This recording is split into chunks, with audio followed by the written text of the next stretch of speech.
I want to thank everybody for joining with us today. I especially want to thank everybody flanked beside me and around me for their constant ability to step forward and help Texas respond to these challenges, as well as everybody behind the cameras who are working every single day around the clock to help their fellow Texans in need, regardless of the type of disaster that may be taking place.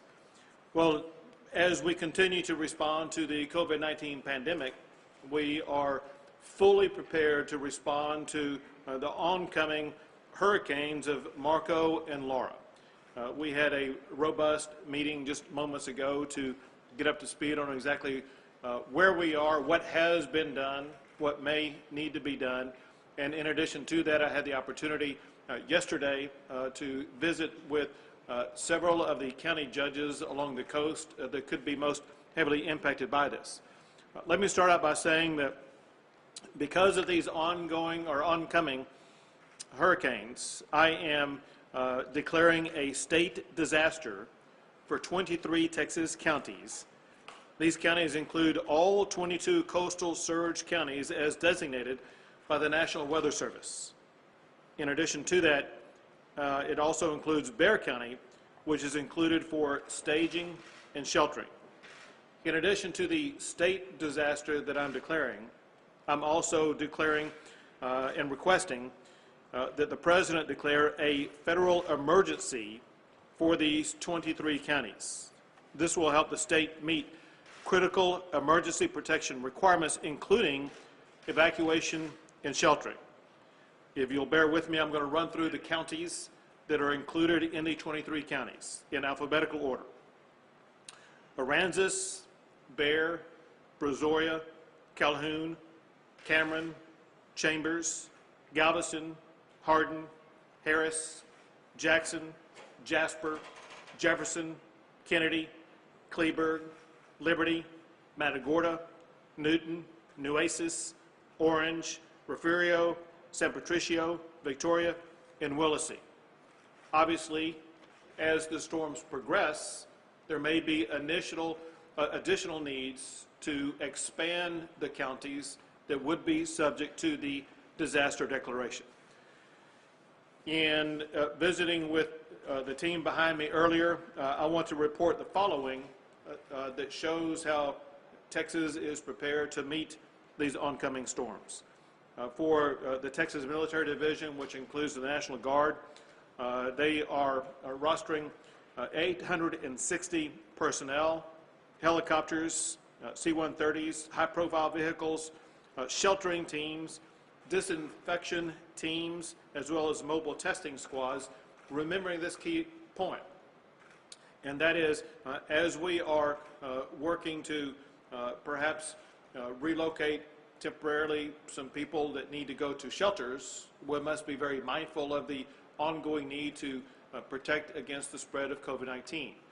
The Texas Military Division has done a great job all along that they will continue to do during the course of these oncoming storms to make sure that they are capable of providing testing for COVID-19 as well as disinfection as needed, as well as assisting the process of making sure that people will be able to shelter in ways that include distancing practices so as to mitigate the spread of COVID-19. In addition to that, I want to run through some of the action that either has been taken or will be taken. And that is the Texas Division of Emergency Management has activated the Alamo Regional Command Center and has ordered 100 buses to arrive at that center today. The Texas Division of Emergency Management has also activated the state contract for fuel and hygiene services, knowing how much this is needed, especially in times of hurricanes, having seen exactly how this was needed in response to Hurricane Harvey. The Texas Division of Emergency Management, Mass Care, is working with VOADS regarding shelter capacity, feeding, and other support operations with the capacity to shelter at least 5,000 evacuees, which has already been identified. They are also packaging shelter sanitation kits for deployment, and they have relocated one tractor trailer of MREs to the State Warehouse in San Antonio. TEACS has rostered 35 personnel, search and rescue team, pre-positioning 8 swift waterboat squads along the Texas coast, and 3 high-profile vehicles.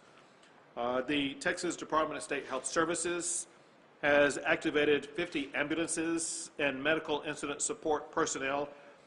They also have identified 2 current COVID facilities that can be converted into medical shelters, one in San Antonio and one north of the Houston area, to make sure that we will be able to continue to provide for the needs of anybody who may have COVID challenges.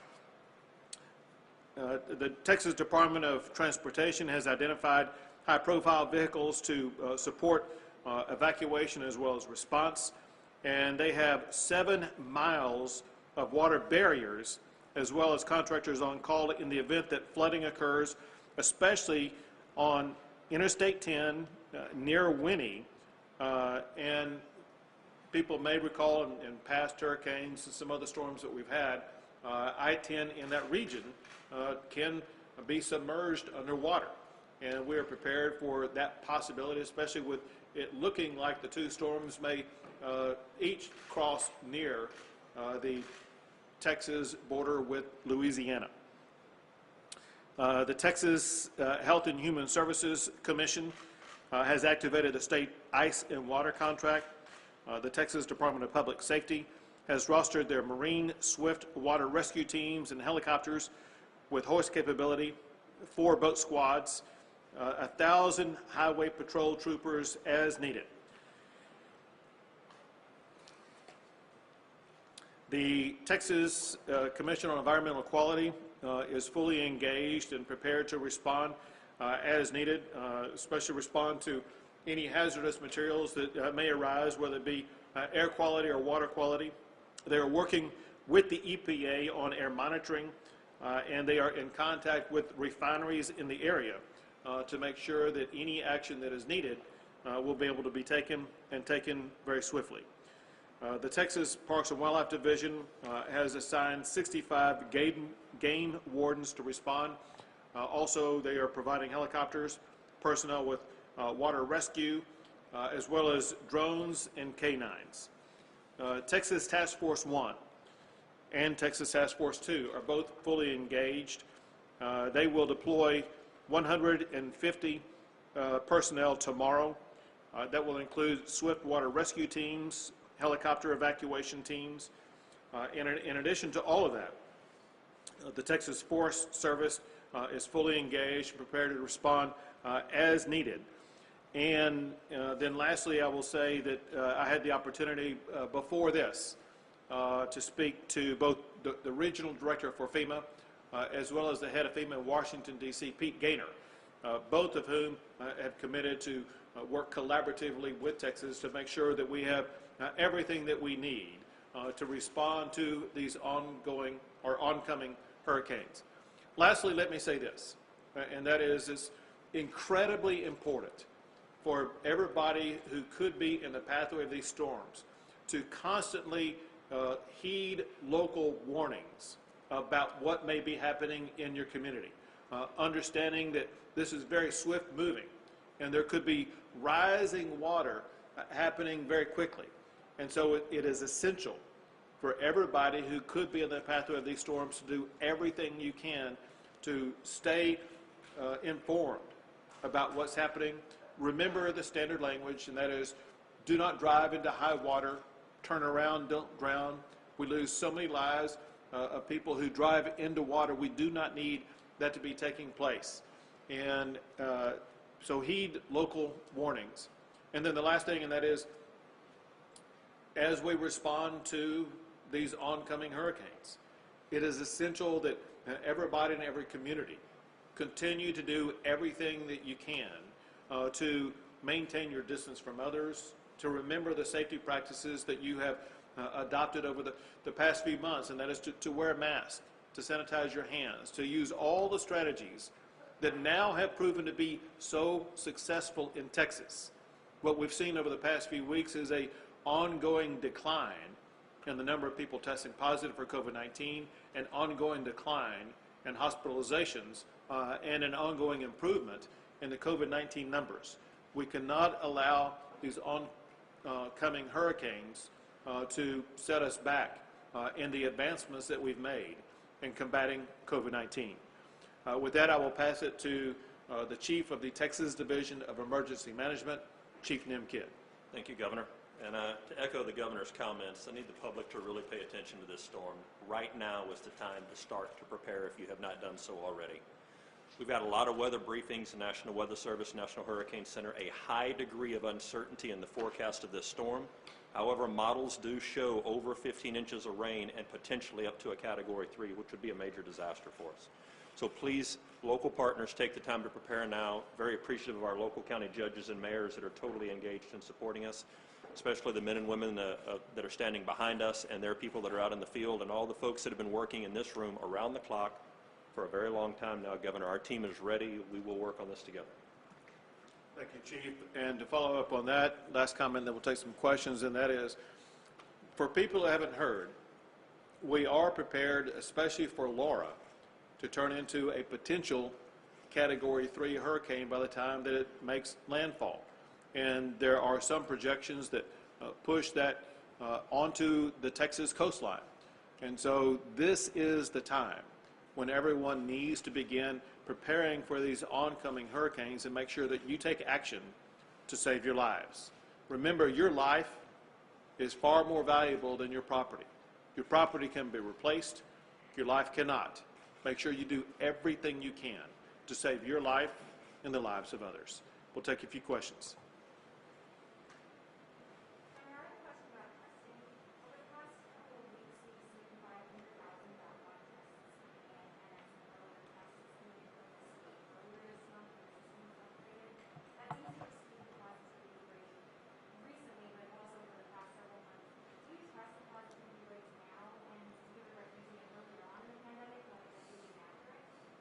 With regard to the testing information that has come into the Texas Department of State Health Services, there was a backlog for two primary reasons. One, there was a limitation in the number of test results they could process.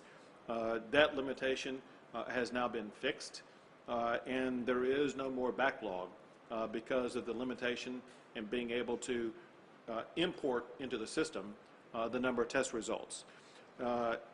There may still be some lingering challenges with some of the private labs and their ability to give us immediate, updated test results.